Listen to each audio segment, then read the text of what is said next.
தமிழக துணை முதலமைச்சராக உதயநிதி ஸ்டாலின் செயல்பட்டு வருகிறார். சனாதன தர்மம் குறித்து உதயநிதி ஸ்டாலின் கூறிய கருத்து சர்ச்சையை கிளப்பியது. அதாவது, சென்னையில் கடந்த 2023ஆம் ஆண்டு செப்டம்பர் 2ஆம் தேதி தமிழ்நாடு முற்போக்கு எழுத்தாளர்கள் கலைஞர்கள் சங்கம் சார்பில் சனாதன ஒழிப்பு மாநாடு நடைபெற்றது. இதில் உதயநிதி ஸ்டாலின் பங்கேற்று பேசினார். அப்போது அவர் சனாதன தர்மத்தை டெங்கு, மலேரியா போல் ஒழிக்க வேண்டும் என்று கூறினார். இந்த பேச்சுக்கு பாஜக, இந்து அமைப்பினர் கடும் எதிர்ப்பு தெரிவித்தனர்.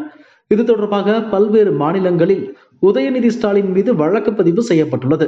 மகாராஷ்டிரா, பீகார், கர்நாடகா, ஜம்மு காஷ்மீர் உள்ளிட்ட பல்வேறு மாநிலங்களில் உள்ள நீதிமன்றங்களில் உதயநிதி ஸ்டாலினுக்கு எதிராக பல்வேறு தரப்பினர் வழக்குகளை தொடர்ந்தனர்.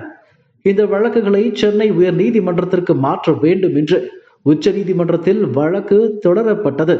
வழக்கை விசாரித்த உச்ச நீதிமன்றம் உதயநிதி ஸ்டாலின் நேரில் ஆஜராவதில் இருந்து விலக்கு அளித்தது. அதன் பிறகு நேற்று மீண்டும் வழக்கு விசாரணைக்கு வந்தது. உச்ச நீதிமன்ற தலைமை நீதிபதி சஞ்சீவ் கண்ணா, நீதிபதி சஞ்சய் குமார் அமர்வில் விசாரணை நடத்தினர்.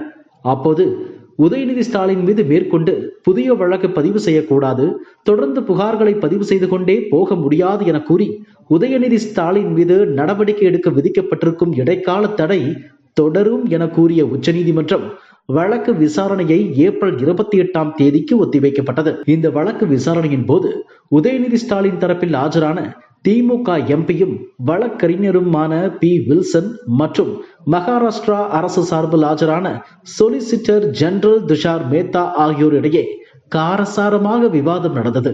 அதாவது, நேற்றைய வழக்கு விசாரணையின் போது உதயநிதி ஸ்டாலின் சார்பில் அபிஷேக் மான்வி சிங்வி, பி. வில்சன் ஆகியோர் ஆஜராகினர். அபிஷேக் மான்வி சிங்வி சார்பில் அர்னாப் கோஸ்வாமி, நுபுர் சர்மா உள்ளிட்டவர்கள் மீது பதிவு செய்யப்பட்ட எஃப்ஐஆர்கள் பல இடங்களில் பதிவு செய்யப்பட்டது. ஆனால் அந்த வழக்குகள் ஒரே இடத்திற்கு மாற்றம் செய்யப்பட்டது. இதில் நுபுர் சர்மா மோசமான வார்த்தைகளை பயன்படுத்தினார். இப்படியான சூழலில் உதயநிதி ஸ்டாலின் வழக்கை சென்னை உயர் நீதிமன்றத்திற்கு மாற்றம் செய்ய வேண்டும், இல்லாவிட்டால் கர்நாடகாவிற்கு மாற்றம் செய்ய வேண்டும் என்று வாதாடினார்.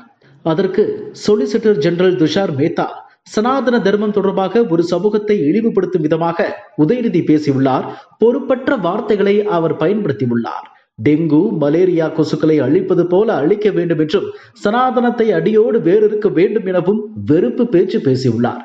நாங்கள் தமிழகத்திற்கு எதிரானவர்கள் கிடையாது, ஆனால் இதுபோன்ற வெறுப்பு பேச்சுகளுக்கு எதிரானவர்கள் என்றார். இந்த வேளையில் உதயநிதி ஸ்டாலின் தரப்பில் ஆஜரான வழக்கறிஞர் பி. வில்சன், நான் சொலிசிட்டர் ஜெனரலை எங்கள் மண்ணான தமிழ்நாட்டிற்கு அழைத்து செல்ல விரும்புகிறேன். என்னால் சட்டப்பூர்வமான வாதங்களை எதிர்கொள்ள முடியும், ஆனால் அரசியல் வாதங்களை எதிர்கொள்ள முடியாது. சொலிசிட்டர் ஜெனரல் அரசியல் சார்ந்த கருத்துக்களை நீதிமன்றங்களில் முன்வைக்கிறார் என்றார். அதற்கு சொலிசிட்டர் ஜெனரல் துஷார் மேத்தா, இந்த வார்த்தைகள் உங்கள் மண்ணில் சொல்லப்பட்டன, நான் பத்திரிகையாளர் சந்திப்புகளில் பேச முடியாது, நான் இந்த நீதிமன்றத்தில் மட்டுமே பேசுகிறேன் என்றார். இதற்கு அபிஷேக் மனு சிங்வி, நீங்கள் தனியாக புகார் வழங்கியவர்களை மிகவும் கொடுமையானவர் என்று கூறினார். அதற்கு சொலிசிட்டர் ஜெனரல் துஷார் மேத்தா, ஆம், ஒப்புக்கொள்கிறேன் என்று கூறினார். அதற்கு வழக்கறிஞர் வில்சன், நீங்கள் உங்களின் பணிக்கான கட்டுப்பாட்டை மீறுகிறீர்கள் என்று கூறினார். இப்படியாக உச்ச நீதிமன்றத்தில் விவாதம் என்பது நடந்தது. இதையடுத்து நீதிபதிகள், நாங்கள் இந்த விஷயத்தில் தற்போது எந்த கருத்தையும் கூற விரும்பவில்லை, வழக்கில் அனைத்து எதிர் மனுதாரர்களும் பதிலளிக்கும் வகையில் நோட்டீஸ் பிறப்பிக்கிறோம். அதே நேரம் சனாதன தர்மம் தொடர்பான பேச்சுக்காக உதயநிதி ஸ்டாலின் மீது புதியதாக எந்த வழக்கும் பதியக்கூடாது என தடை விதித்து விசாரணையை ஏப்ரல் 21ஆம் தேதிக்கு தள்ளி வைத்து உத்தரவிட்டனர். இதுபோன்ற செய்திகளை மேலும் தெரிந்து கொள்ள எங்களது யூடியூப், ஃபேஸ்புக் மற்றும் ட்விட்டர் ஆப்களை சப்ஸ்கிரைப் செய்யவும்.